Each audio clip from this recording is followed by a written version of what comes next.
الحمد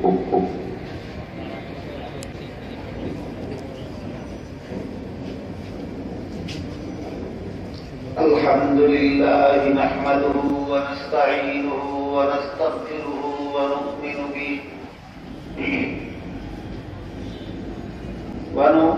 به ونتوكل عليه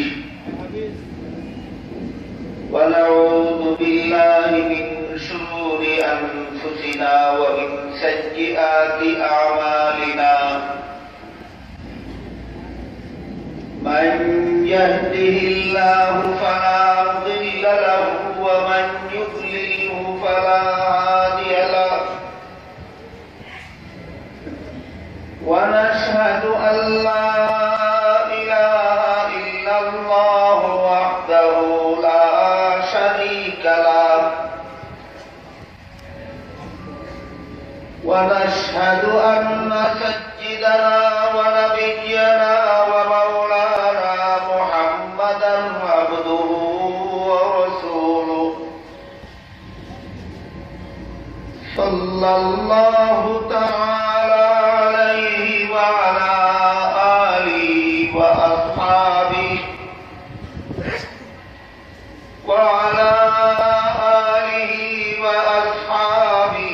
وبارك وسلم. أما بعد فأعوذ بالله من الشيطان الرجيم. بسم الله الرحمن الرحيم. يا أيها الذين آمنوا ادخلوا في السلم كافة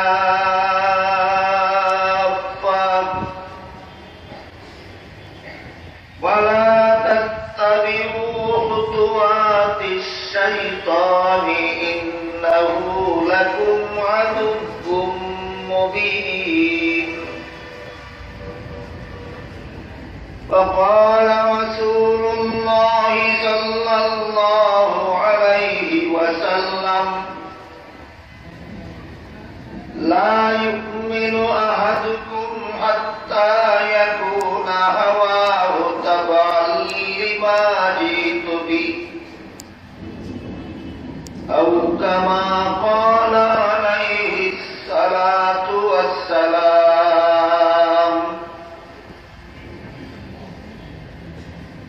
শ্রদ্ধেয় সভাপতি, হযরত উলামায়ে কেরাম, সম্মানিত সুধী সমাজ, দূর দূরান্ত থেকে আগত সর্বস্তরের মুসলমান ভাইয়েরা,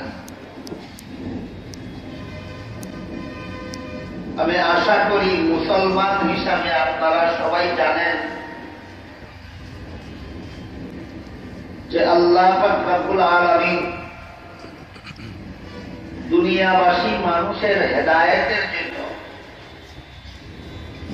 লক্ষাধিক নবী রাসূল পাঠিয়েছেন। হযরত আদম আলাইহিস সালাম থেকে নিয়ে মুহাম্মদুর রাসূলুল্লাহ সাল্লাল্লাহু আলাইহি ওয়াসাল্লাম পর্যন্ত লাখেরও বেশি নবী রাসূল আল্লাহ পৃথিবীতে পাঠিয়েছেন শুধুমাত্র দুনিয়ার মানুষের হেদায়েতের জন্য, পৃথিবীর মানুষকে চিরশান্তি এবং চিরমুক্তির পথ প্রদর্শনের জন্য। এই হেদায়েত শব্দের মর্মার্থ হল চিরশান্তি এবং চিরমুক্তির পথ প্রদর্শন।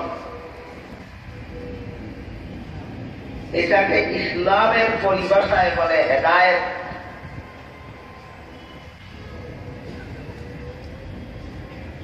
এই অর্থটা অত্যন্ত গুরুত্বপূর্ণ এবং সকলেরই স্মরণ রাখা দরকার। ইসলামের পরিভাষায় যে হেদায়েত শব্দটা আছে, এর আবিধানিক অর্থ শুধু পথ প্রদর্শন, কিন্তু ইসলামের পরিভাষায় যে কোনো পথ প্রদর্শনকে হেদায়েত করে। ইসলামের পরিভাষায় শুধুমাত্র চিরশান্তির পথ, চিরমুক্তির পথ প্রদর্শনকেই হেদায়েত করে।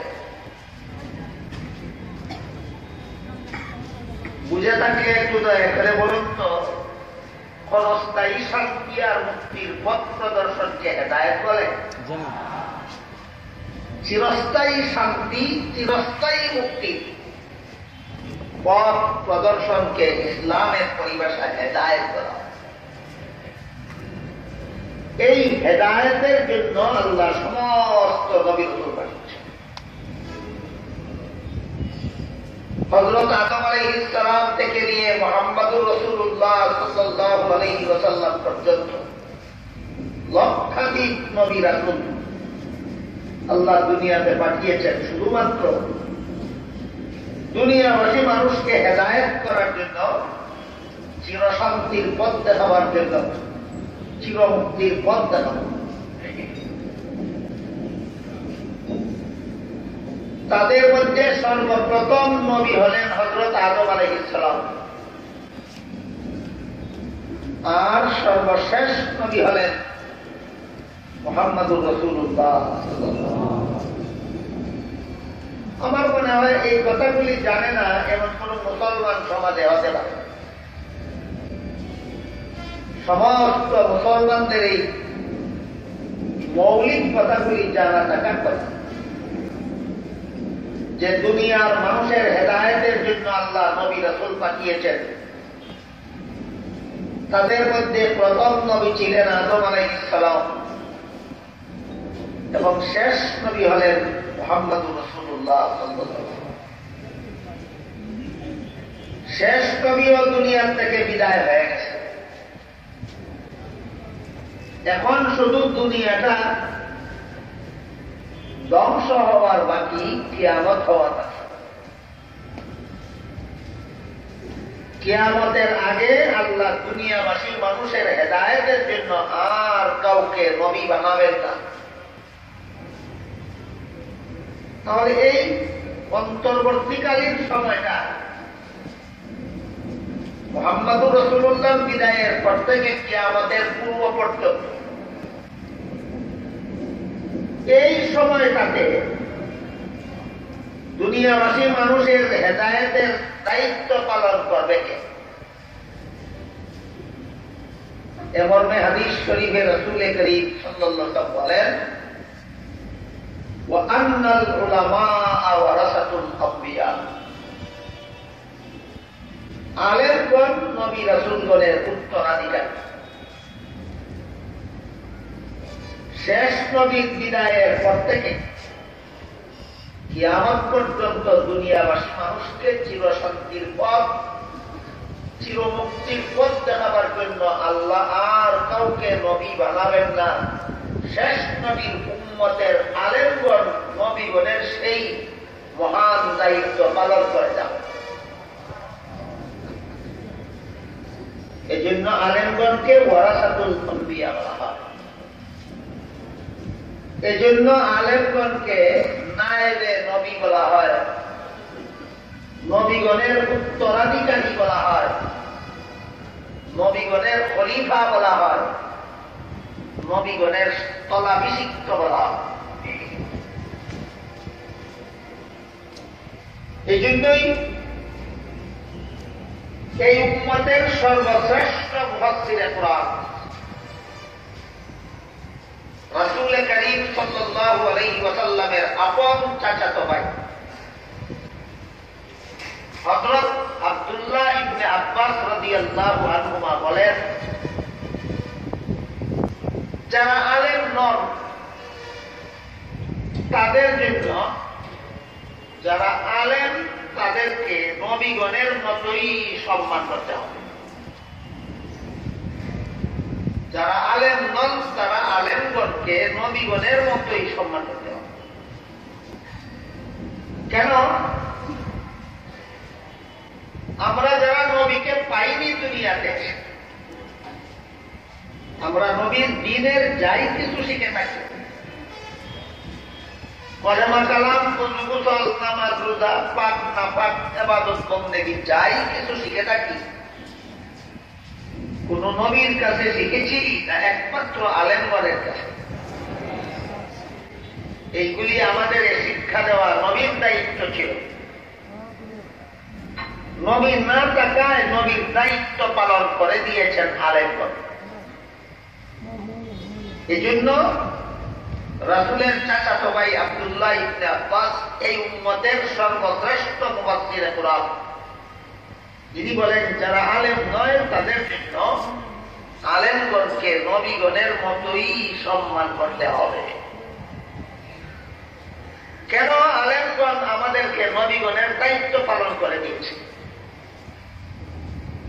কলেমা কালাম শিক্ষা দেওয়া নবীর দায়িত্ব ছিল, আলেমগণ পালন করেছে। ওযু গোসল শিক্ষা দেওয়া নবীর দায়িত্ব ছিল, নবী না থাকায় আলেমগণ সে দায়িত্ব পালন করেছে। পাক না পাক শিক্ষা দেওয়া, নামাজ বন্দেগী শিক্ষা দেওয়া নবীগণের দায়িত্ব ছিল, নবীগণের অবর্তমানে সে দায়িত্ব আলেমগণ পালন করেছেন। এই জন্য ইবনে আব্বাস বলেন আলেমগণকে নবীগণের মতোই সম্মান করতে হবে।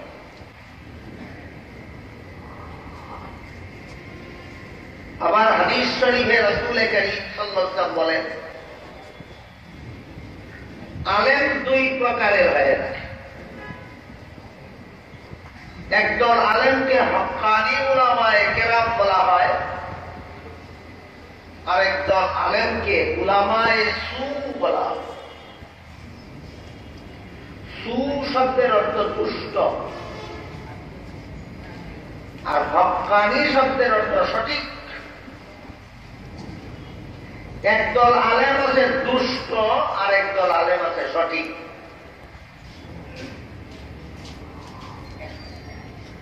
দুষ্ট আলেমের পরিচয় এবং সঠিক আলেমের পরিচয়, এই দুই প্রকার আলেমের পার্থক্যের বিবরণে তাফসীরের কিতাবে উল্লেখ আছে যে একদল আলেম সমাজের দৃষ্টিতে আলেম, আরেকদল আলেম আল্লাহর দৃষ্টিতে আলেম। কুরআন হাদিসের এলেম শিখলেই সমাজের দৃষ্টিতে আলেম হওয়া যায়, এলেম শিখলেই সমাজের কাছে আলেম গণ্য হওয়া যায়। কিন্তু কুরআন হাদিসের এলেম শিখলেই আল্লাহ তাকে ততক্ষণ পর্যন্ত আলেম গণ্য করেন না যতক্ষণ পর্যন্ত তিনি কুরআন হাদিস মতে জীবনযাপন করেন না। কুরআন হাদিস শিখলে সমাজের দৃষ্টিতে আলেম হওয়া যায়, আর কোরআন হাদিস মতে জীবন যাপন করলে আল্লাহর দৃষ্টিতে আলেম হওয়া যায়। পার্থক্যটা কি বুঝতে পারলে? এবার বলুন তো, কেউ যদি কোরআন হাদিসের এলেম শিখে এবং সেই অনুপাতে জীবন যাপন করে, তাকে আমরা হক্কানি আলেম বলব? কি আলেম? উলামায়ে সু, দুষ্ট। আর যারা কোরআন হাদিসের এলেম শিকার পর সে অনুপাতেই জীবন যাপন করে, এদেরকে কি বলবো? শব্দগুলির ব্যবহার আছে সমাজে, কিন্তু পরিচিতি খুব কম। সাধারণ মুসলমানের কাছে হক্কানি আলেম সম্পর্কে পরিষ্কার কোন ধারণা নাই। সাধারণ মুসলমানের কাছে দুষ্ট আলেমকে এই প্রশ্নের পরিষ্কার কোন জবাব নাই। এগুলি পরিষ্কার হওয়া দরকার, যেন আমরা যারা আলেম নই, আমরা যেন দুষ্ট আলেমের পক্ষে না পড়ি, আমরা যেন হক্কানি আলেমের অনুসরণে সত্যিকারের হেদায়েত লাভ করতে পারি। দুনিয়াবাসী মানুষকে হেদায়েতের পথ দেখানো বর্তমান দুনিয়া নবীগণের অবর্তমান দুনিয়া। এই দুনিয়াতে কোন নবী রসুল নাই এবং হবেন না। নবী রসুলগণের দায়িত্ব পালন করবেন কারা?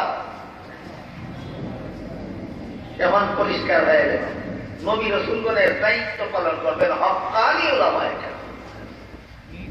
যেসব আলেমদের কোরআন হাদিসের ইলম স্বীকার করে নিজেরাও কোরআন হাদিস পথে জীবনযাপন করেন, অপরকেও কোরআন হাদিস পথে জীবনযাপন করার পথে আহ্বান করেন, তাদের কাছ থেকে আমরা এই হেদায়েত প্রাপ্ত হব। যেহেতু শুধুমাত্র হেদায়েতের জন্য আল্লাহ সমস্ত নবী রাসূল দুনিয়াতে পাঠিয়েছিলেন, যেহেতু কিয়ামত পর্যন্ত এই হেদায়েতের দায়িত্ব পালন করাই সমস্ত হক্কানি আলেমগণের কাজ হবে, এজন্য সমস্ত নবী রাসূলগণের একটা মাত্রই ধর্ম ছিল, সেটা হল ইসলাম। আদম আলাইহিস সালামের প্রচারিত ধর্ম ছিল ইসলাম। নূহ আলাইহিস সালামের প্রচারিত ধর্ম ছিল ইসলাম। ইব্রাহিম আলাইহিস সালামের প্রচারিত ধর্ম ছিল ইসলাম। মুসা আলাইহিস সালামের প্রচারিত ধর্ম ইসলাম। ঈসা আলাইহিস সালামের প্রচারিত ধর্ম ইসলাম। মুহাম্মাদুর রাসূলুল্লাহ সাল্লাল্লাহু আলাইহি ওয়াসাল্লামের প্রচারিত ধর্ম ও আমার কথা বুঝে থাকলে একটু দয়া করে বলুন তো, সকল নবীর প্রচারিত ধর্ম কতটা? সেটা হলো একমাত্র। তাই আল্লাহ বলেন, ইন্নাদ-দীনা ইনদাল্লাহিল ইসলাম, আল্লাহর কাছে গ্রহণযোগ্য ধর্ম একমাত্র ইসলাম। অন্য আয়াতে আরো পরিষ্কার করে বলেছেন, মান ইয়াবতাগি গায়রাল ইসলামি দীনান ফালান ইউকবালা মিনহু ওয়া হুয়া ফিল আখিরাতি মিনাল খাসিরিন।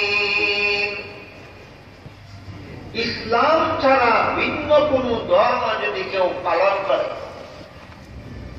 আল্লাহ বলেন ফালাই ইউকবালা মিনহু, কখনো তার ধর্ম গ্রহণযোগ্য হবে না। ওয়া হুয়া ফিল আখিরাতি মিনাল খাসিরিন, ইসলাম ছাড়া ভিন্ন ধর্ম পালনকারী পরকালের চিরস্থায়ী জীবনে ক্ষতিগ্রস্ত হবে। পরকালের চিরস্থায়ী জীবনে ক্ষতিগ্রস্ত।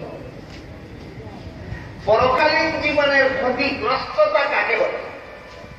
এটা একটা ব্যাখ্যা সাপেক্ষ ব্যাপার এবং অত্যন্ত গুরুত্বপূর্ণ ব্যাপার। আল্লাহ প্রতিটি মানুষকে দুনিয়াতে একটা সীমিত জীবন দিয়ে পাঠান, না অসীম জীবন? দুনিয়াতে আল্লাহ প্রতিটি মানুষকে একটা সীমিত জীবন দিয়ে পাঠান। এই জীবনটা যদি ইসলামের পথে কাটাতে পারি, তাহলে পরকালীন জীবনে সে চিরস্থায়ী জান্নাতের অধিকারী হতে পারে। কাজেই দুনিয়ার ক্ষণস্থায়ী জীবনটা হলো তার পুঁজি, আর পরকালের চিরস্থায়ী জান্নাতি জীবনটা হলো তার মুনাফা। দুনিয়ার জীবনটা হলো পুঁজি আর জান্নাতি জীবনটা হলো মুনাফা। পুঁজিটা সীমিত, মুনাফাটা অসীম।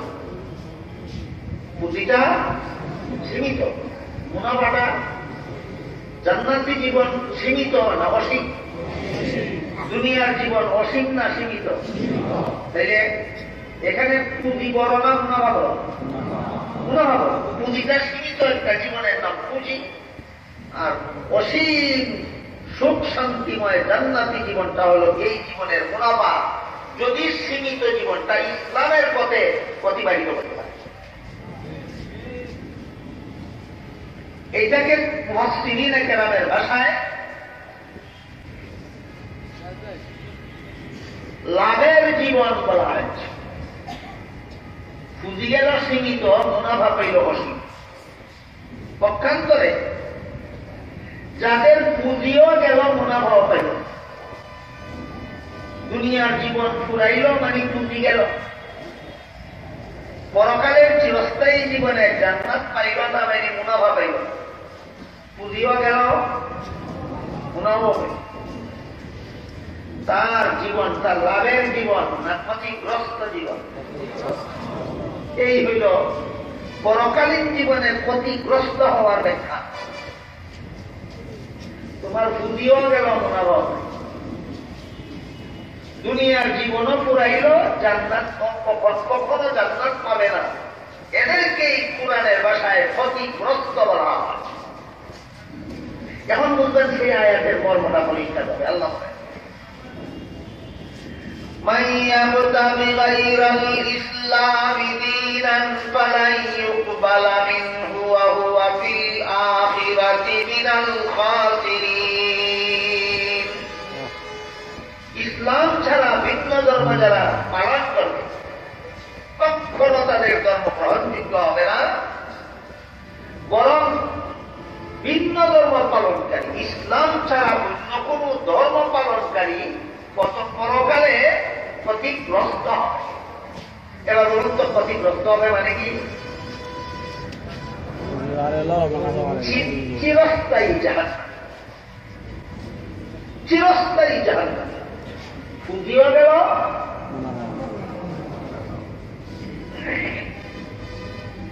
এবার বুঝে দেখতে বলুন তো সমস্ত নবীর প্রচারিত ধর্ম ছিল কতটা? সেটা হলো একমাত্র। তাই আল্লাহ কোরআনে একাধিকবার বলে দিয়েছেন আল্লাহর কাছে গ্রহণযোগ্য ধর্ম একমাত্র ইসলাম। ইসলাম ছাড়া ভিন্ন ধর্ম আল্লাহর কাছে গ্রহণযোগ্য নয়। তারপর যদি কেউ পালন করে সে হবে ক্ষতিগ্রস্ত, পুঁজিও যাবে, মুনাফা যাবে।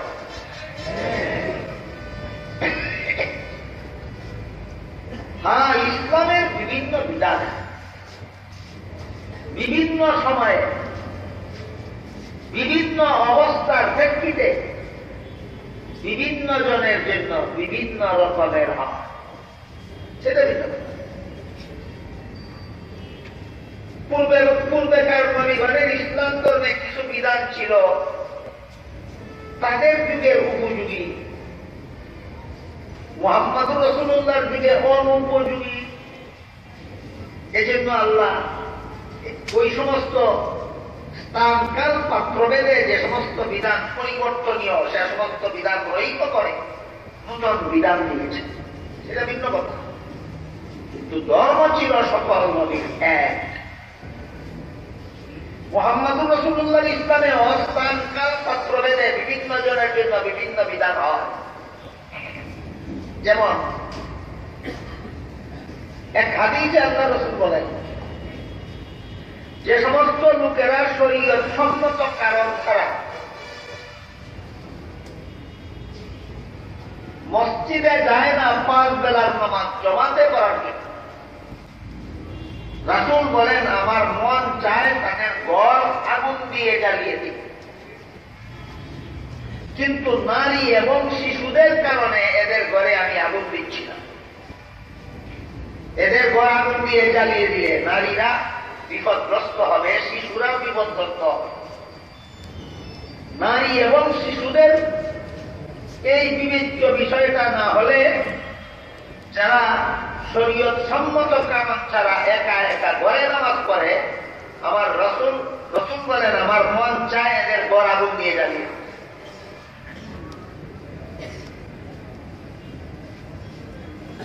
রাস্তা দিয়ে দেবে, রাস্তা দিয়ে দেবে, রাস্তা দিয়ে দেবে, একটা রাস্তা দিয়ে দেবে।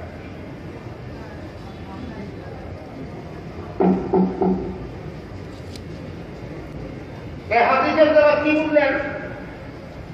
5 বেলার নামাজ শরীয়ত সম্মত কারণ না থাকলে একা একা ঘরে করার কথা না মসজিদে গিয়ে জমাতে পারার কথা। কিন্তু ভিন্ন হাদিসের খায়রু মাসাজিদিন নিসাঈ কারু বিয়ুতিহিন, নারীদের শ্রেষ্ঠ মসজিদ তাদের ঘরের কোণা। তাইলে মসজিদে গিয়ে জমাতে নামাজ পড়বে কারা? পরিষ্কার হয়ে গেল। পুরুষের নামাজ হইল, পুরুষের নামাজ পড়ার বিধান হলো এরা মসজিদে গিয়া জমাতের সাথে পড়বে। নারীদের বিধান হলো এরা ঘরের কোণায় একা একা নামাজ পড়বে। তাই বলে কি আমরা বলবো পুরুষের ধর্ম একটা আর নারীদের ধর্ম আরেকটা? একই ধর্মের ভিন্ন ভিন্ন বিধান, একই ধর্ম ভিন্ন ভিন্ন। নমাজের জমাতের বেলায় ইসলাম ধর্মে পুরুষের জন্য বিধান একরকম, এই ব্যাপারে নারীদের জন্য ইসলামের বিধান ভিন্ন রকম। আমার কথা বুঝতে বলুন তো, পাঁচ বেলার নামাজের বেলায় পুরুষের জন্য ইসলামের বিধান কি? ঘরের কোনায় একা পড়বে না মসজিদে জমাতে পড়বে? এই নামাজটাই বেলায় নারীদের ব্যাপারে এই নামাজের বেলায় বিধান কি? মসজিদের জমাতে শরীক হবে না ঘরের কোনায় একা পড়বে? তাহলে কি পুরুষের ধর্ম একটা আর নারীদের ধর্ম আরেকটা? সকলের একই ধর্ম একই। আমাদের বর্তমান সমাজে কিছু উগ্রপন্থী মুসলমানের আবির্ভাব আছে। এরা বলে নারীর নামাজে আর পুরুষের নামাজে কোন ব্যবধান নাই। রাসূল বলেন ব্যবধান আছে, তারা বলে ব্যবধান নাই। কি বুঝলেন আপনারা? নারীর নামাজে আর পুরুষের নামাজে রাসূল কি বলেছেন? একই রকম না ব্যবধান আছে? হ্যাঁ, ব্যবধান। জুমার নামাজ পুরুষের জন্য ফরজ, নারীর জন্য ফরজ নয়। ঈদের নামাজ পুরুষের জন্য ওয়াজিব, নারীদের জন্য ওয়াজিব নয়। পাঁচ বেলার নামাজ এবং তারাবিহের নামাজ জামাতের সাথে পড়া পুরুষের জন্য সুন্নত, নারীদের জন্য সুন্নত নয়। কাছে কাছেই নারী পুরুষের নামাজে ব্যবধান নেই, না ব্যবধান আছে? একটা মেয়ে লোক, রাসূলের যুগের একটা মেয়ে লোক সরাসরি রাসূলের কাছে আবদার করল, ওগো আল্লাহর রাসূল, আমার একান্ত আগ্রহ, আপনি যখন মসজিদে নববীতে ইমামতি করে নামাজের জমাত করান, তখন আপনার পিছনে আমি নামাজের জমাতে শরীক হওয়ার একান্ত আগ্রহ, এজন্য আপনার অনুমতি চাই। আশা করি আপনাদের জানা থাকার কথা, মদিনা শরীফের মসজিদের জমাতে শরীক হইলে এক রাকাতে কত রাকাতের সওয়াব? 50,000 রাকাতের। রাসূল ওই মেয়েটাকে বলেন, আমার পিছনে, আমার ইমামতিতে, আমার পিছনে নামাজের জমাতে শরীক হওয়ার অনুমতি তোমাকে দিলাম না, এই সবটাই তুমি ঘরের কোনায় একা একা পড়লে পাবে। মেয়ের উত্তরে রাসূল রাসূলের ইমামতিতে পরিচালিত জমাতে শরীক হওয়ার অনুমতি দিলেন না, দিয়ে সবটা পাবে কিভাবে নারী? রাসূল বলেন, এই সবটাই তুমি ঘরের কোনায় একা একা পড়লে পাবে। এখান থেকে পরিষ্কার হয়ে গেল, পুরুষ মসজিদের জমাতে শরীক হইলে যেই সওয়াব পায়, নারী ঘরের কোনায় একা নামাজ পড়লেও সেই সওয়াব পায়। পুরুষ যদি অকারণে একা একা ঘরে নামাজ পড়ে, আর নামাজ হয়ে যাবে কিন্তু সওয়াব নষ্ট হবে। তেমনি ভাবে কোন নারী যদি মসজিদের জমাতে শরীক হয়ে যায়, নামাজ হয়ে যাবে কিন্তু সওয়াব নষ্ট হবে।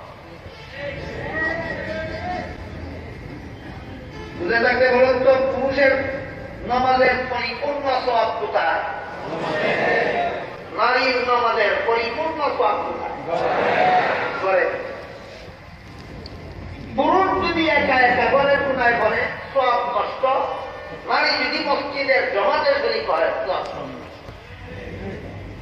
তবে সওয়াব নষ্ট করার মধ্যেও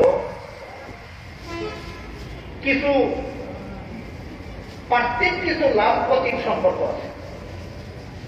পুরুষ যদি মসজিদের জমাতে নাকি একা একা ঘরে নামাজ করে ফেলে সওয়াব নষ্ট হইল, আখিরাতের ক্ষতি হইল, কিন্তু দুনিয়ার কিছু সামান্য উপকার হইল। কি উপকার?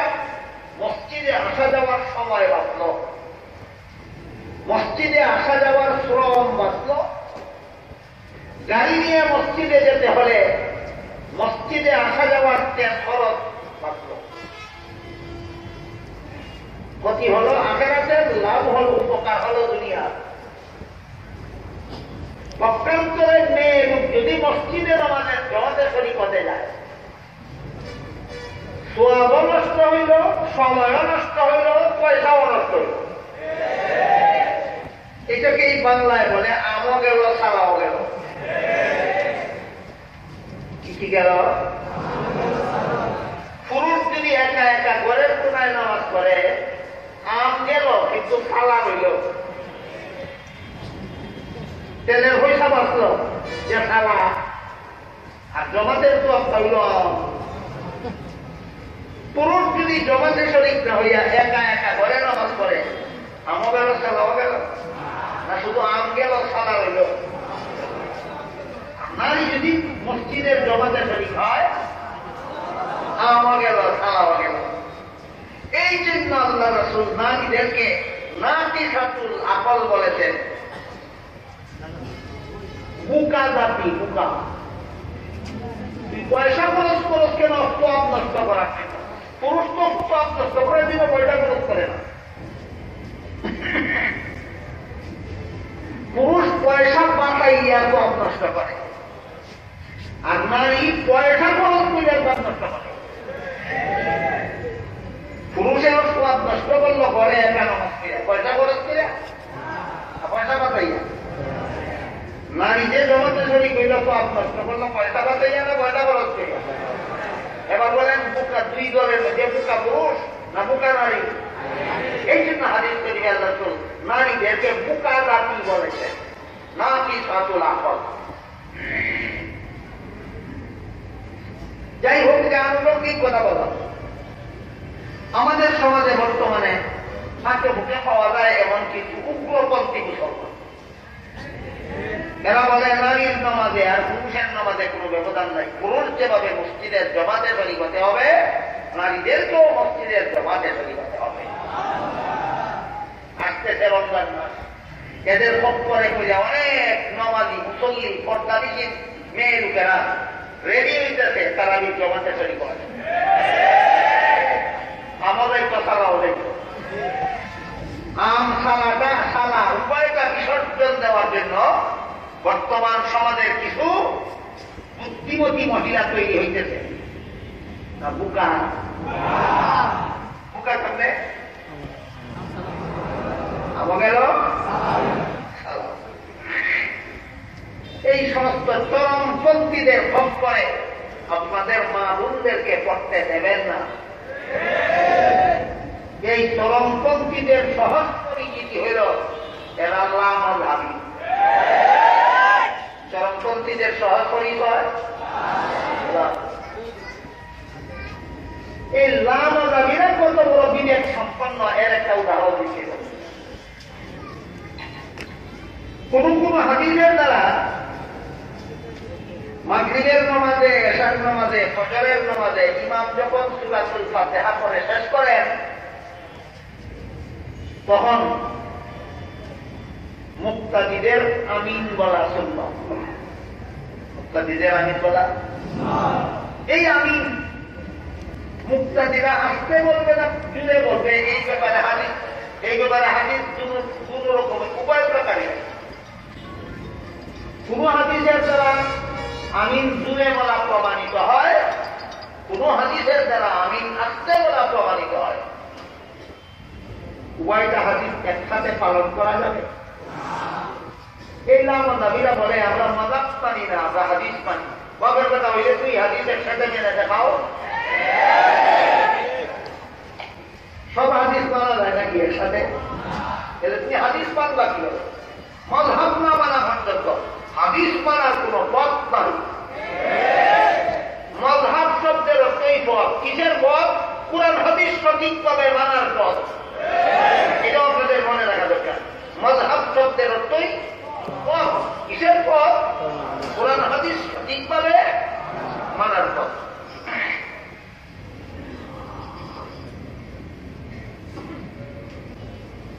ইমাম আবু হানিফা রাহমাতুল্লাহ আলাইহি বলেন, যে সমস্ত হাদিসের দ্বারা আমিন জুড়ে বলা প্রমাণিত হয়, ওই সমস্ত হাদিস জায়েজ মুতাবার জন্য প্রযোজ্য। আর যে সমস্ত হাদিসের দ্বারা আমিন আসতে বলা প্রমাণিত হয়, এই হাদিসগুলি সওয়াব আছে বুঝাবার জন্য প্রযোজ্য। হাদিসে আমিন জুড়ে বলার কথা উল্লেখ আছে কি বুঝাবার জন্য? জায়েজ আছে বুঝাবার জন্য। হাদিসে আমিন আসতে বলার কথাও আছে কি বুঝাবার জন্য? জুড়ে আমিন বলার হাদিস হলো জায়েজ আছে বুঝাবার জন্য, আসতে আমিন বলার হাদিস হলো সওয়াব আছে বুঝাবার জন্য। এবার বলুন, একটা কাজ একভাবে করলে জায়েজ আছে আর একভাবে করলে সওয়াব আছে, বুদ্ধিমানে কোনটা করবে? এখানে এসে যারা সওয়াব আছে পদ্ধতি বাদ দিয়া জায়েজ আছে পদ্ধতি অবলম্বন করে। ঠিক আছে, এইটাই যদি তোমাদের নীতি হইয়া থাকে, তাইলে কোন কোন হাদিসে বিবিকে তালাক দেওয়ার কথাও আছে, কোন কোন হাদিসে বিবিকে নিয়ে জীবনযাপন করার কথাও আছে। একসাথে কি উভয়টা করা যায়? তালাক দিলে জীবনযাপন করা যায়? জীবনযাপন করতে গেলে তালাক দেওয়া যায়? বাজার বেটা হইলে এখানেও দুইটা হাদিস একসাথে মেনে দেখাও। তুইয়া বলতে হবে যে তালাক দেওয়ার হাদিসটা হলো জায়েজ আছে বুঝাবার জন্য, আর জীবনযাপনের হাদিসটা হলো সওয়াব আছে বুঝাবার জন্য। আমিন বলার বেলায় তোমরা কোন নীতি অবলম্বন করছিলা? এখানেও সেই নীতি অবলম্বন করো না? বুঝেন নাই কথাটা কি বলেছি?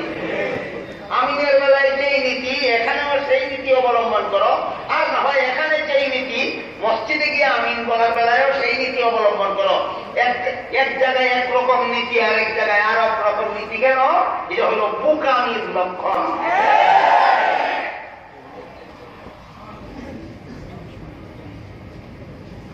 কি বললেন আপনারা? বিবি তালাক দেওয়া যায় না, কিন্তু বিবি নিয়ে জীবনযাপন করা কোনটা বলবেন? আমিন বেলায় সেই কথা। জুড়ে আমিন বললে জায়েজ আছে, আজকে আমিন বলা সওয়াব, কোনটা করবেন? ওই বিবির বেলায় যেটা করবো আমরা আমিনের বেলায় সেটা করবো, আর তারা আমিনের বেলায় যা করে বিবির বেলায় তা করবে, আর আমরা বিবির বেলায় যা করি আমিনের বেলায় তা করি। সমাধান হইল?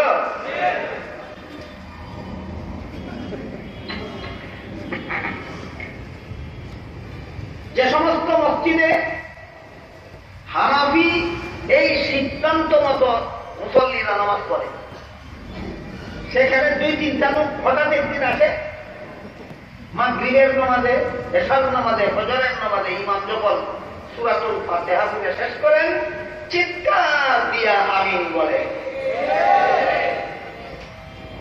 কি করতে চাও? ফেতনাবাদীর আর কোন সুযোগ সমাজে পাও না? বলেন, এই যে মসজিদের সমস্ত মুসল্লিরা আমিন আসতে বলে, সেখানে 1-2টা লোক হঠাৎ একদিন চিৎকার দিয়ে আমিন বলা, এটা কি হাদিস আমল করা না ফেতনাবাদী করা? এটা ফেতনাবাদী ছাড়া আর কিছু নয়। এই সমস্ত ফেতনাবাদদেরকে এই সুযোগ দেবেন না কখনো।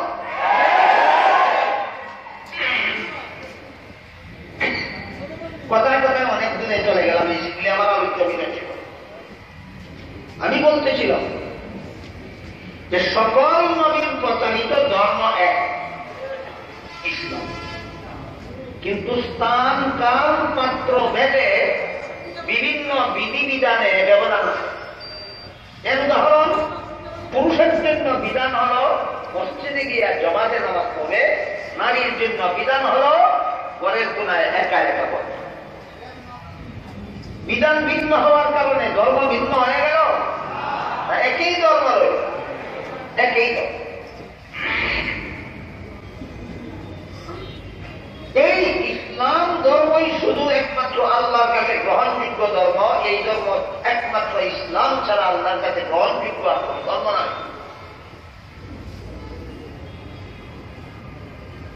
এতটুকু বোঝার পরে একটা প্রশ্ন আছে, এই প্রশ্নের জবাবটাও বুঝে নেওয়া দরকার। আমার যতদূর মনে পড়ে অতীতেও কোনো না কোনো বছরে আমি সেই প্রশ্ন জবাব সহ আপনাদের সামনে বলেছি। প্রসঙ্গক্রমে আজকে আবার আসলো, আবারও বলি। সেটা হল আল্লাহ পবিত্র কোরআনের আয়াতে বলেন,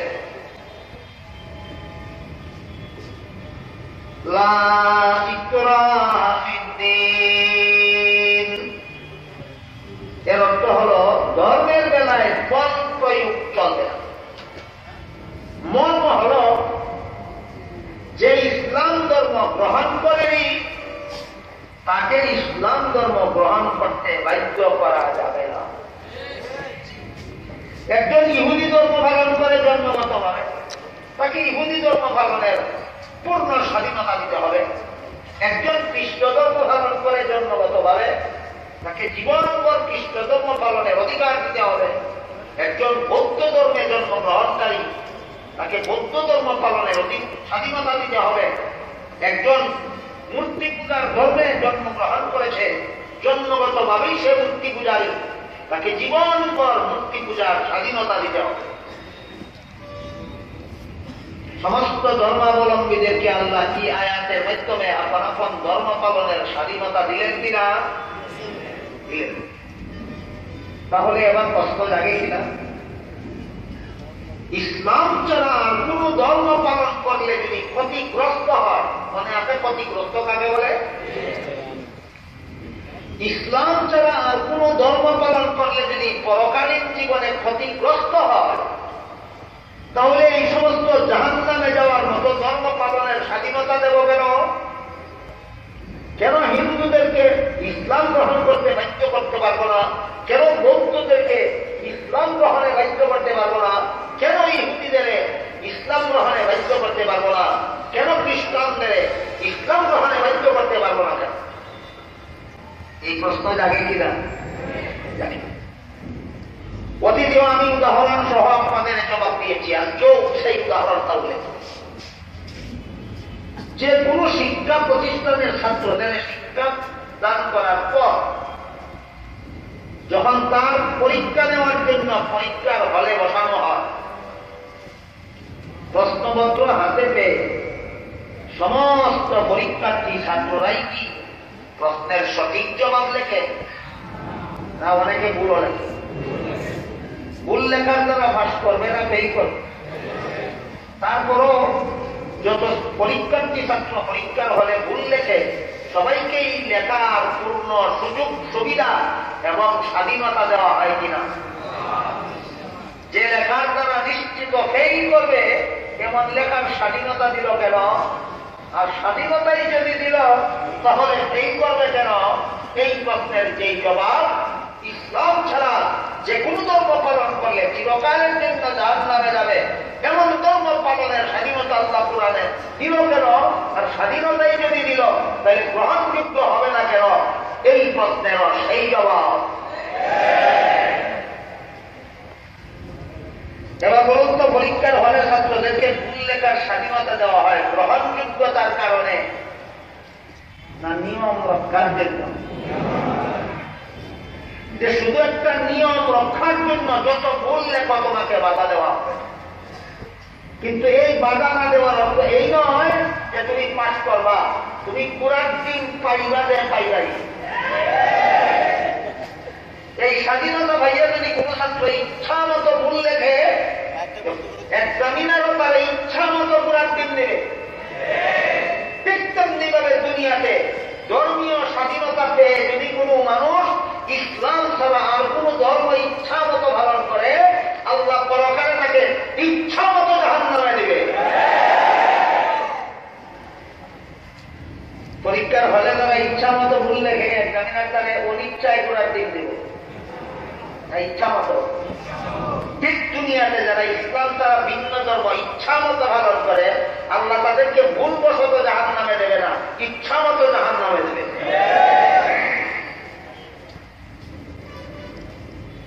তাহলে দুনিয়াতে ইসলাম ছাড়া ভিন্ন ধর্ম পালনকারীদের সাথে আমরা কেমন আচরণ করব? অবশ্যই ইসলামে ইসলামের নীতিমালা আছে, আমরা না জানার কারণে ইসলামের নীতিমালা বেপরোয়াভাবে লঙ্ঘন করে চলে থাকে। দুনিয়াতে যারা ইসলাম ছাড়া ভিন্ন ধর্ম পালন করে তাদের সত্য ধর্ম ভ্রান্ত ধর্ম। এই ধর্ম আল্লাহর কাছে গ্রহণযোগ্য গ্রহণযোগ্য নয়। আমাদের সমাজে বাস করে ভ্রান্ত ধর্ম পালন করে তাদের সাথে আমাদের আচরণ কেমন হবে এই ব্যাপারে ইসলামের কোন রীতিনীতি নাই। সেই রীতিনীতি না জানার কারণে সকল ধর্মকে একাকার লগা পৃথিবী পাকাবার মতো শয়তানি চক্রান্ত চলছে বর্তমান সমাজে। একটা মুখরোচক স্লোগানের মাধ্যমে, সেই স্লোগানটা হল সাম্প্রদায়িক সম্প্রীতি চায়। এটা তো একটা মুখরোচক স্লোগান। সাম্প্রদায়িক সম্প্রীতি কেন চায়? সাম্প্রদায়িক সম্প্রীতি চাই বলেই হিন্দুদেরকে কুরবানির গরুর গোশত খাওয়াতে হবে। সাম্প্রদায়িক সম্প্রীতি চাই বলেই মুসলমানকে সুদার বলির পাঠার গোশত খাওয়াতে হবে। তবে সাম্প্রদায়িক সম্প্রীতি বলতে তোমরা নিজেরাই কি পুরার দিন বুঝো আর আমাদের এই কি পুরার দিন বুঝাতে চাও?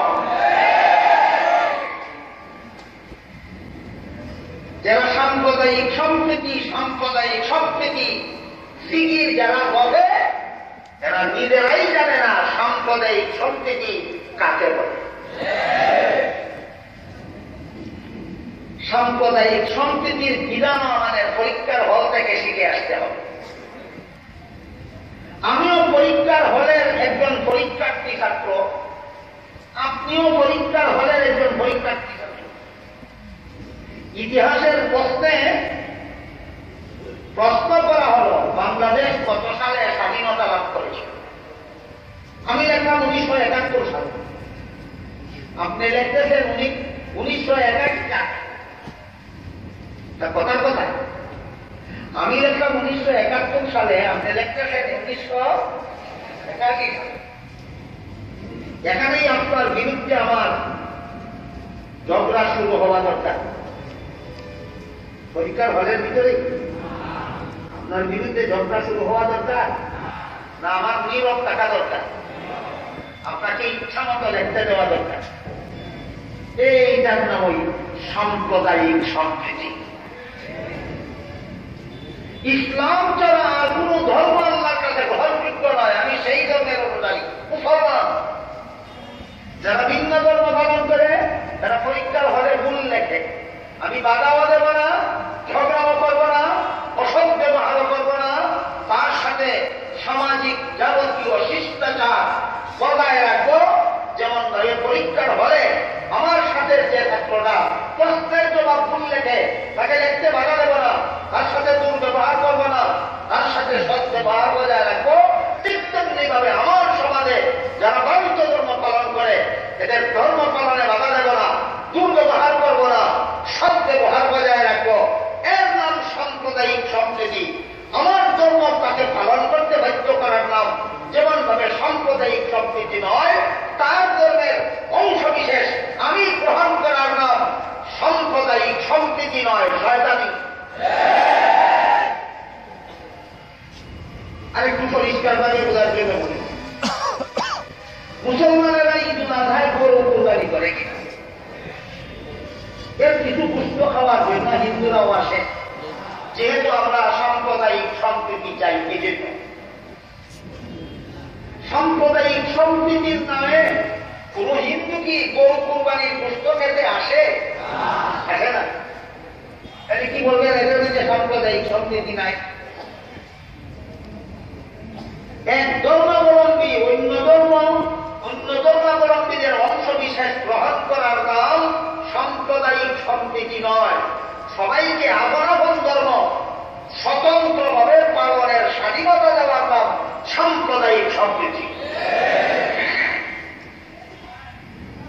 কাজেই সাম্প্রদায়িক সম্প্রীতির নামে যেমন ভাবে আমাদের সমাজের হিন্দুদেরকে কুরবানির গরুর গোশত খেতে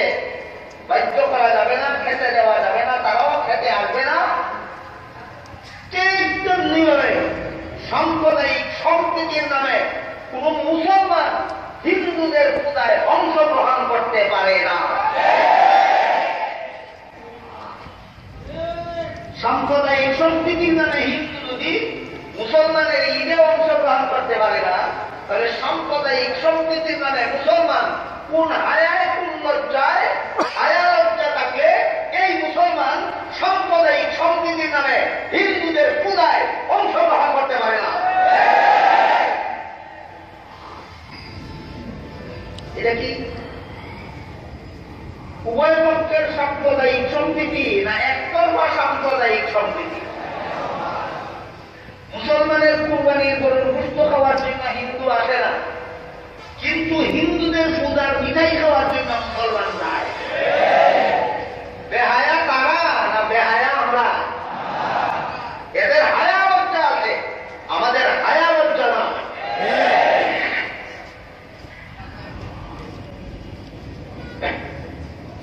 যে সমস্ত মুসলমানেরা হিন্দুদের পূজায় অংশগ্রহণ করার পক্ষপাতী, সাম্প্রদায়িক সম্প্রীতির নামে, এই সমস্ত মুসলমানদেরকে বলবো, তোমরা যেহেতু তাদের পূজার মিষ্টি খেয়েছ, কাজেই তাদেরকেও কুরবানির গরুর গোশত খাওয়ায় দাও। সাম্প্রদায়িক সম্প্রীতি ভালোভাবে হোক।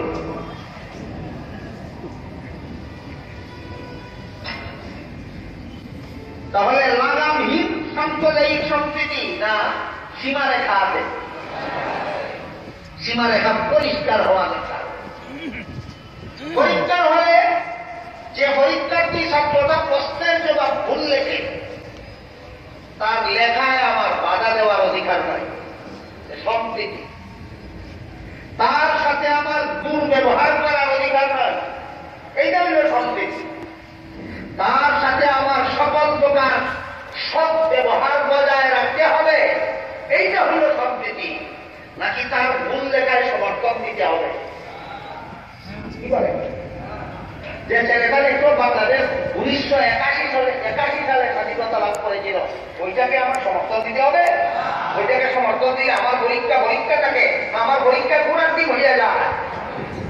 তেমনিভাবে কোন মুসলমান যদি হিন্দুদের পূজায় সমর্থন দেয়, তার ইসলাম থাকে না, তার ইসলাম পুরাটি হইয়া যায়। তবে সাম্প্রদায়িক সম্প্রীতি বজায় রাখবেন কিভাবে? 3 ভাবে। 1 নম্বর, তার ভ্রান্ত ধর্ম পালনে আমি বাধা দেব। 2 নম্বর, তার সাথে কোন রকমের দুর্ব্যবহার করব না। 3 নম্বর, তার সাথে সকল প্রকার সৎ ব্যবহার বজায় রাখব। এই 3টার নাম হইল সাম্প্রদায়িক সম্প্রীতি।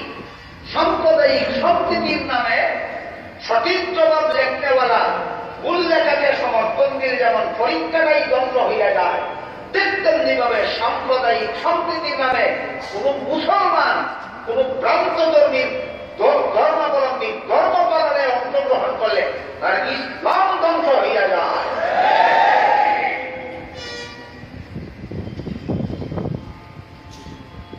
এই কথাটুকু এবার আমরা কোরআনের দৃষ্টিতে, কোরআনের আলোকে বোঝার চেষ্টা। আমি পবিত্র কোরআনের যে আয়াত আপনাদের সামনে তিলাওয়াত করেছিলাম, আয়াতটা আল্লাহ একটা বিশেষ ঘটনাকে কেন্দ্র করে দাবি করেছে। কোরআনের কোন আয়াত যদি কোন ঘটনা উপলক্ষে নাজিল হয়, তাহলে সেই ঘটনাকে উক্ত আয়াতের শানে নুজুল বলা হয়। আমি অতীতেও একাধিকবার আপনাদেরকে কথাটা বলেছি। কোন ঘটনা উপলক্ষে যদি কোরআনের কোন আয়াত নাজিল হয়, তাহলে সেই ঘটনাকে উক্ত আয়াতের শানে নুজুল করা। আমি যে আয়াত আপনাদের সামনে তিলাওয়াত করেছি, আয়াতটা একটা ঘটনা উপলক্ষে আল্লাহ নাজিল করেছেন। সুতরাং ঘটনাটাই হইল আমাদের আলোচ্য আয়াতের শানে। ঘটনাটা কি? ঘটনাটা হল আব্দুল্লাহ ইবনে সালাম নামে একজন ইহুদি আলেম ছিলেন। কোন ধর্মের আলেম? ইহুদি ধর্মের আলেম।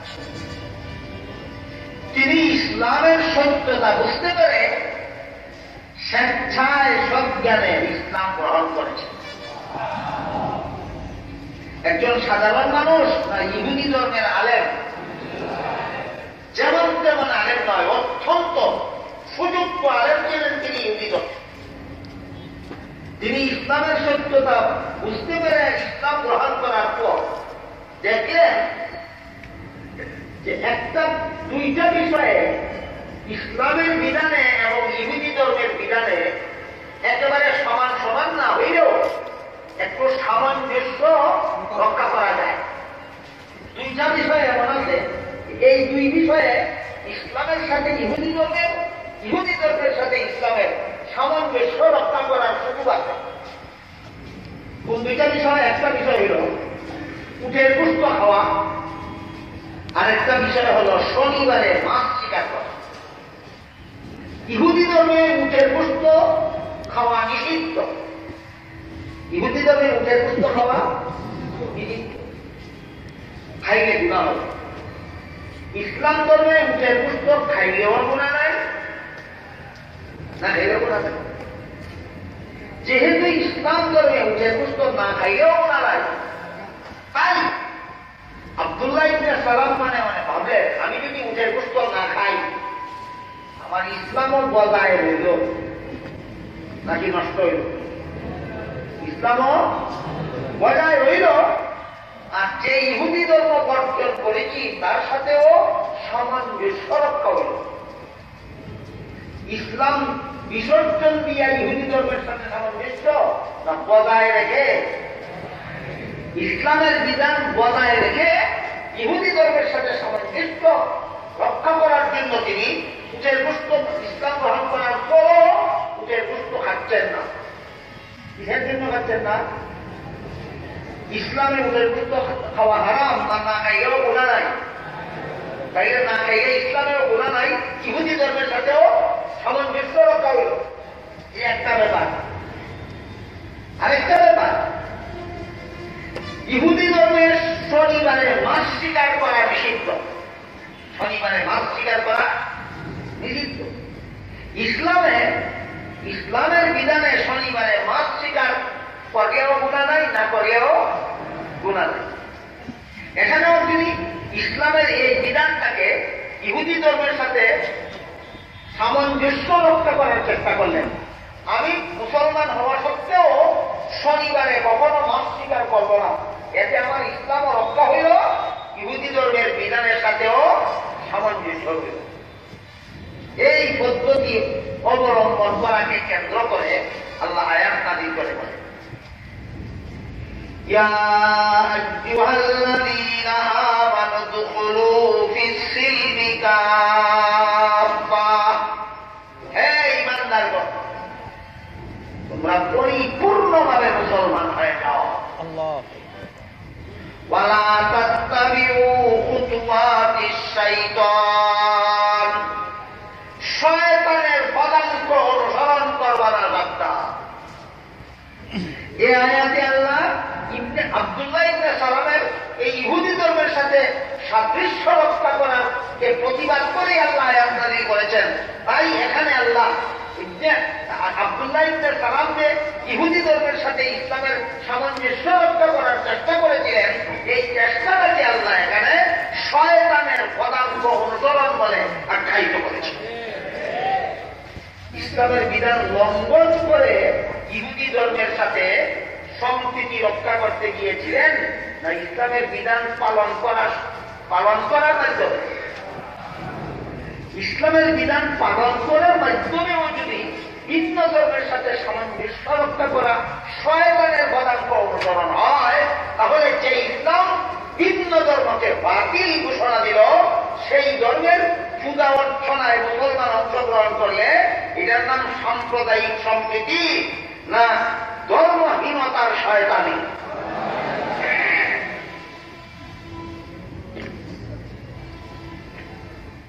গিয়েছিলেন না বজায় রেখে মুসলমান হিন্দুদের পূজায় অংশগ্রহণ করলে ইসলামের বিধান বজায় রেখে সাম্প্রদায়িক সম্প্রীতি প্রতিষ্ঠা হয়, না ইসলামের বিরুদ্ধাচরণের মাধ্যমে? ওইটা যদি শয়তানের পদাঙ্ক অনুসরণ হয়ে থাকে, তাহলে তোমার হিন্দুদের পূজায় অংশগ্রহণ করবা কার পদাঙ্ক অনুসরণ হবে?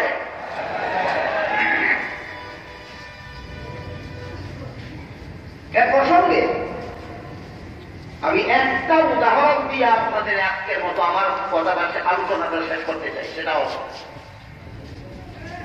একটা কথা আমার মনে হয় সমস্ত মুসলমানদের জানা থাকার কথা। কোন মুসলমান জানে না এবং কোন মুসলমান হতে পারে না। এটা হলো আল্লাহ রব্বুল আলামিন আদম আলাইহিস সালামকে সৃষ্টি করার পর সমস্ত ফেরেশতাদেরকে আদেশ করেছিলেন আদমকে সেজদা দিয়ে সম্মান করো। সাথে সাথে ইবলিসকেও আল্লাহ আদেশ করেছিলেন আদমকে সেজদা দিয়ে সম্মান করো। ফেরেশতারা আল্লাহর আদেশ পালন করেছিল, লঙ্ঘন করেছিল কে? ইবলিস আল্লাহর এই একটা আদেশ লঙ্ঘন করার কারণে আল্লাহ ইবলিসের কি কি ধ্বংস করে দিয়েছেন এর তালিকাটা আগে শুনো, বাকি কথাটা পরে শুনো। তাফসীরের কিতাবে লেখা আছে এই ঘটনার আগে আদম আলাইহিস সালামকে সেজদা করার জন্য আল্লাহ ইবলিসকে যে আদেশ দিয়েছিলেন এই আদেশ লঙ্ঘন করার আগে ইবলিস ৮০,০০০ বছর আল্লাহর ইবাদত বন্দেগী করেছিল। স্মরণ রাখুন, সেজদার আদেশ লঙ্ঘন করার আগে ইবলিস আল্লাহর ইবাদত বন্দেগী করেছিল কতদিন? ৮০,০০০ বছর। ৮০,০০০ বছর ইবাদত বন্দেগী করার পর আল্লাহ ইবলিসকে সমস্ত পৃথিবীর রাজত্ব দান করে দিয়েছিলেন। কোন দেশের রাজত্ব? সমস্ত পৃথিবীর রাজত্ব দান করে দিয়েছিলেন। আর জান্নাতে বসবাস করার সুযোগ সুবিধা দান করেছিলেন। সমগ্র পৃথিবীতে ইবলিস তখন রাজত্ব করত আর তার সিংহাসন ছিল জান্নাতে, সেখানে বসবাস করত। একটা আদেশ লঙ্ঘনের সাথে সাথে ৮০,০০০ বছরের ইবাদত ধ্বংস হয়ে গেল। কতদিনের ইবাদত ধ্বংস হল? সমগ্র পৃথিবীর রাজত্ব ছিনিয়ে নেওয়া হল। কোন দেশের রাজত্ব হারা হইল? সমগ্র পৃথিবী। জান্নাত থেকে তাকে চিরকালের জন্য বহিষ্কার করে দেওয়া হল। কতদিনের জন্য জান্নাত থেকে বহিষ্কার? চিরকাল।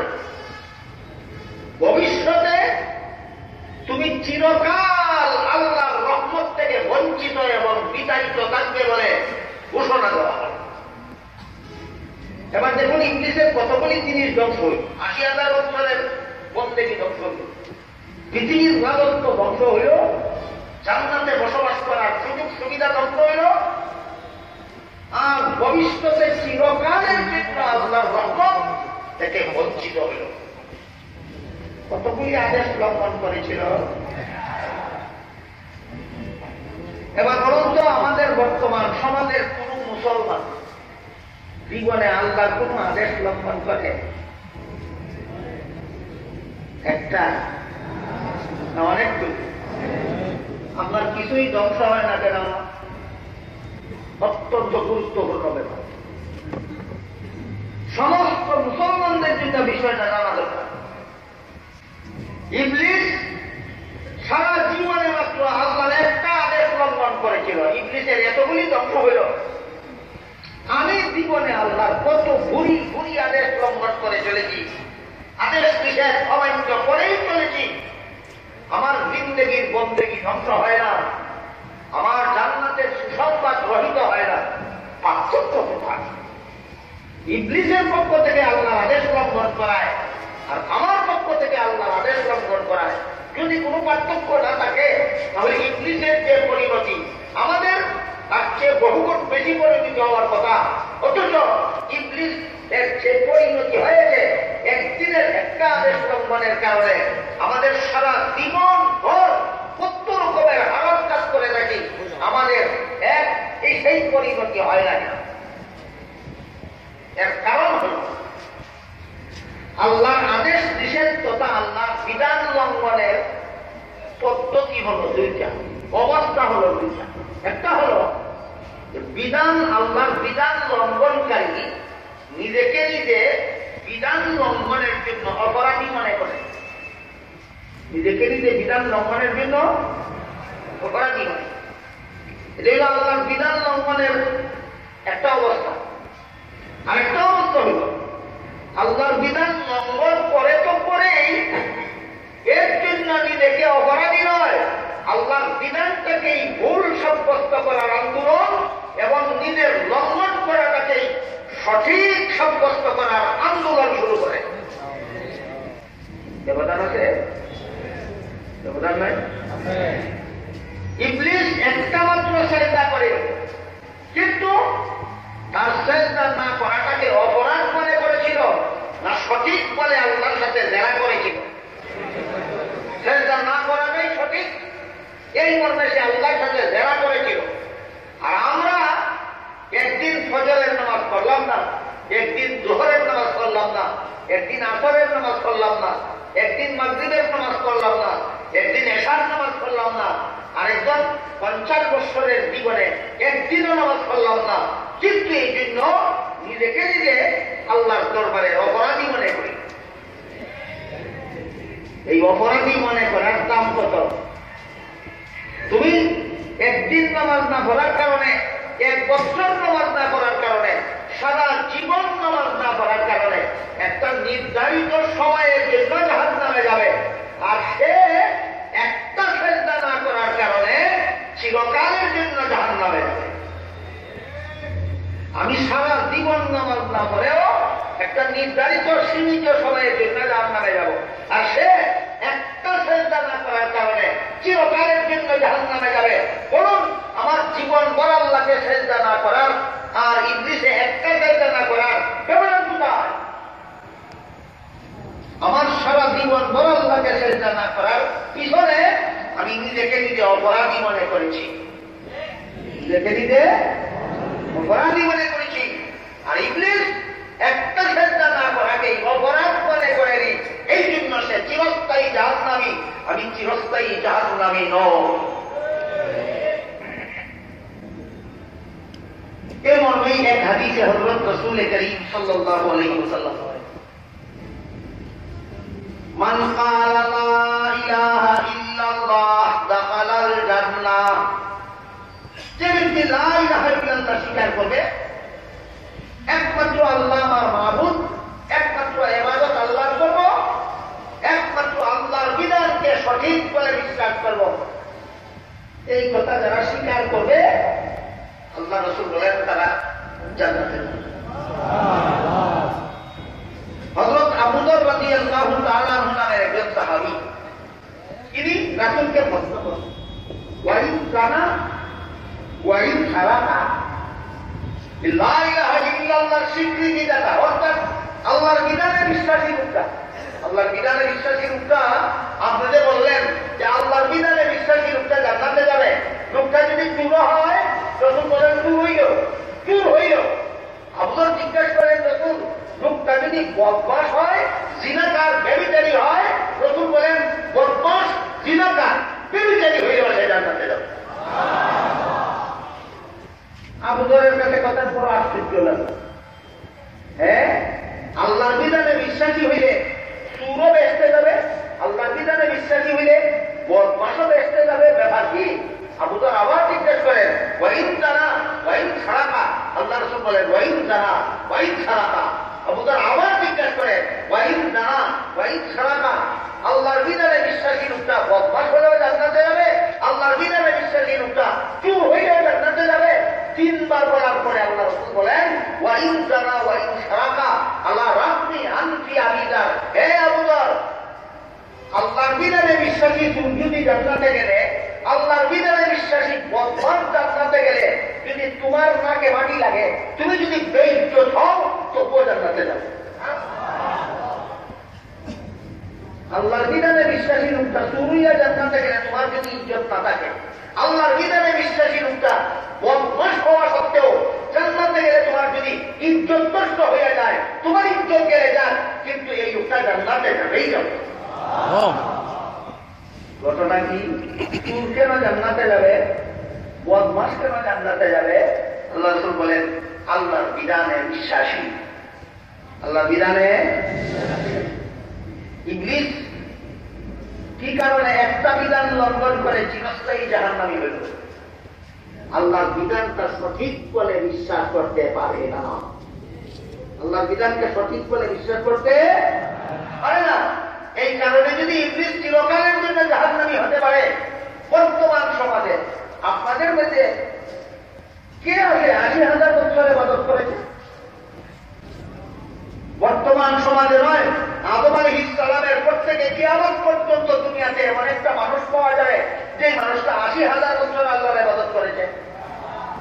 এরা যদি এদের কেউ যদি ২ চার বেলা নামাজ পড়ে কি না পড়ে, রমজান মাসের ২ চার রোজা রাখে কি না রাখে, মাঝে মধ্যে হজ করে, মাঝে মধ্যে উমরাও করে, কিন্তু আল্লাহর বিধানের প্রতি অন্তরে তার বিশ্বাসটা থাকলে ইবলিস যে কারণে ৮০,০০০ বছর ইবাদত করা সত্ত্বেও চিরস্থায়ী জাহান্নামী, কিয়ামত পর্যন্ত যারা আল্লাহর কোনো না কোনো বিধানে আস্থা রাখতে পারে না, হজ পড়তে থাকলেও, উমরা পড়তে থাকলেও, রোজা রাখতে থাকলেও, নামাজ পড়তে থাকলেও ইবলিসের সমান করতে পারবে না কোনদিন তুমি ইবাদত। তুমিও ইবলিসের সাথে চিরস্থায়ী জাহান্নামী হবে। বেশি বেশি ইবাদত করলেই করার পরও যদি আল্লাহর বিধানের বিরুদ্ধে বিদ্রোহী হয় তাইলে জাহান্নামী হয়ে যায়। এমন অবস্থায় যদি জাহান্নামী না হয় তাহলে ইবলিস একটা মাত্র সেজদা না করার কারণে চিরস্থায়ী জাহান্নামী হওয়ার কোন যুক্তি থাকে না। আমার কথা বুঝে রাখলে আবার বলুন, আমরা কি জীবনে কোনদিন আল্লাহকে সেজদা দিতে ত্রুটি করেছি? কোনদিন ফজরের নামাজ পড়ি নাই এমন কোন মুসলমান এখানে নাই? কোন না কোনদিন আমি ফজরের নামাজ পড়তে পারি, যে কোন কারণেই হোক। কটা সেজদা লঙ্ঘন করলাম? অনেকগুলি। ইবলিস কটা সেজদা লঙ্ঘন করেছিল? ইবলিস যদি চিরস্থায়ী জাহান্নামী হইল, আমি হইলাম না কেন? সে আল্লাহর বিধানে চির অবিশ্বাসী, আর আমি আল্লাহর বিধান পালন করতে না পারলেও আন্তরিকভাবে আমি আল্লাহর বিধানে বিশ্বাসী। এবার বুঝতে পারলেন ইবলিসের অপরাধে আর আমাদের অপরাধের ব্যবধান। এই ব্যবধানটা যদি কারো মধ্যে থাকে না তাহলে পরকালে ইবলিস যাবে যেখানে, সেও যাবে সেখানে। সারমর্ম হল আল্লাহর যাবতীয় বিধানে বিশ্বাস করার নাম ঈমান। যাবতীয় বিধানে বিশ্বাস করার নাম। আল্লাহর কোন একটা বিধানে অবিশ্বাসী হলে বেঈমান কাফের হয়ে যায়। এই জন্য ইবলিস একটা বিধান লঙ্ঘন করার কারণে চিরকালের জন্য মালউন মরদুদ অভিশপ্ত হয়। আমাদের বর্তমান সমাজের লাখ লাখ মুসলমান আছে যারা আল্লাহর বিধানে শুধু অবিশ্বাসী নয়, বিদ্রোহীও। আল্লাহর বিধানে শুধু অবিশ্বাসী না, বিদ্রোহীও। বিদ্রোহী হওয়া দূরের কথা, অবিশ্বাসী হওয়া দূরের কথা, শুধু আল্লাহর বিধানকে ভ্রান্ত ধর্মাবলম্বীদের সাথে সামঞ্জস্য সাধন করার চেষ্টা নাকি আল্লাহ আলোচ্য আয়াতে শয়তানের প্রধান অনুসরণ বলেছেন। আব্দুল্লাহ ইবনে সালাম কি বলেছিলেন? ইসলামের বিধান লঙ্ঘন করার মাধ্যমে ইহুদি ধর্মের সাথে সামঞ্জস্য বিধান করতে গেছিলেন, না পালন করার ভিতর দিয়া? পালন করার ভিতর দিয়া ভ্রান্ত ধর্মের সাথে সামঞ্জস্য রক্ষা করলে যদি শয়তানের প্রধান অনুসরণ হয়, ইসলামের বিধান লঙ্ঘন করিয়া সাম্প্রদায়িক সম্প্রীতি রক্ষা করতে গেলে, ইসলামের বিধানের বিরুদ্ধে বিদ্রোহ করিয়া সাম্প্রদায়িক সম্প্রীতি রক্ষা করতে গেলে, এইগুলি সাম্প্রদায়িক সম্প্রীতি নয়, সাম্প্রদায়িক সম্প্রীতির নামে শয়তানের প্রধান অনুসরণ।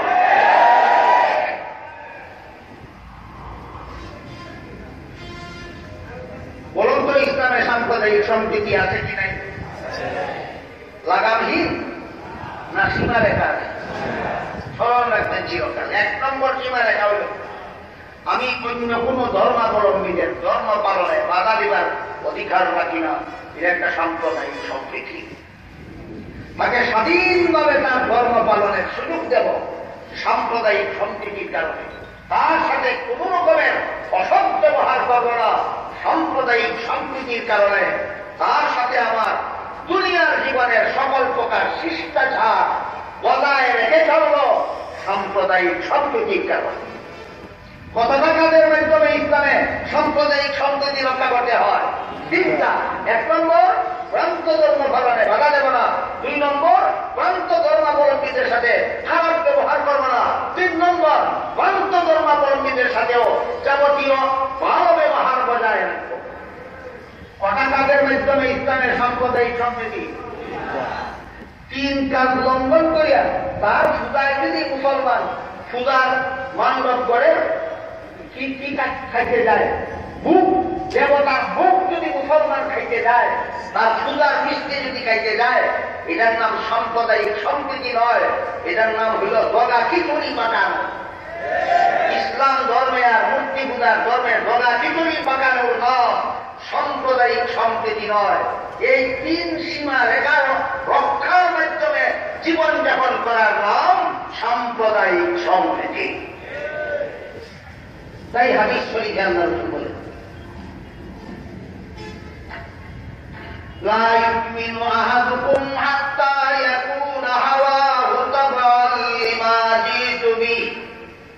তোমাদের কোন ব্যক্তি যতক্ষণ পর্যন্ত আমার প্রচারিত ইসলামের বিধিবিধানের অধীন করতে পারবে না নিজেকে, ততক্ষণ পর্যন্ত সে মুমিন মুসলমান হতে পারবে না। একটা মানুষ নিজেকে নিজে মুহাম্মদুর রাসূলুল্লাহর ইসলামের বিধিবিধানের অধীন করতে হবে। বরং আমরা মুহাম্মদুর রাসূলুল্লাহর ইসলামের বিধিবিধান থেকে মুক্ত না অধীন, তখন তুমি মুসলমান হতে পারো, তখন তুমি মুসলমান হতে পারো।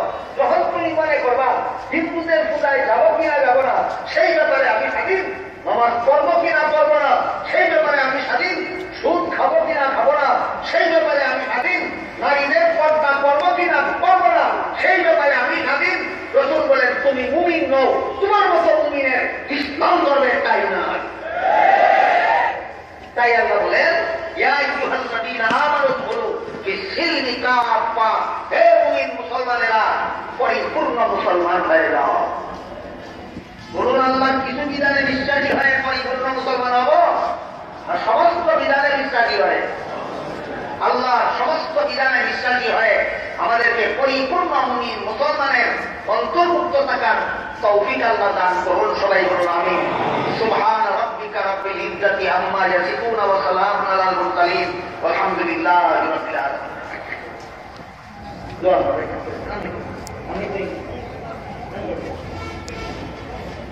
اللهم صل على سيدنا ونبينا مولانا محمد وعلى آله وأصحابه وبارك وسلم كما تحب وترضى عدد ما تحب وترضى.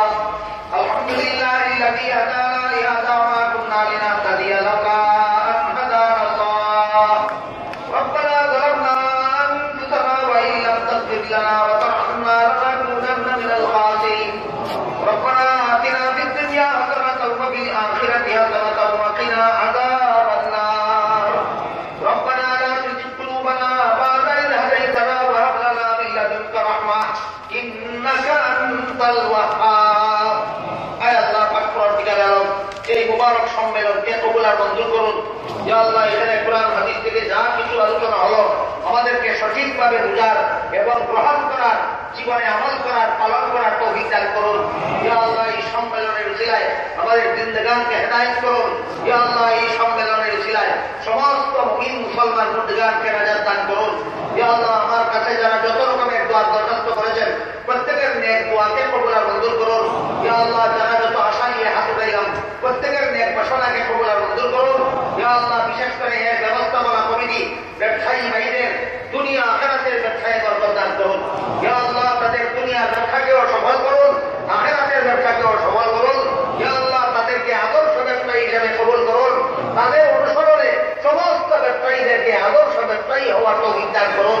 ইয়া আল্লাহ, আমাদের পক্ষ থেকে লাখ লাখ কোটি কোটি দুরুদ সালাম হযরত রাসূল করিম সাল্লাল্লাহু আলাইহি ওয়াসাল্লামের রওজা শরীফে পৌঁছে দিন।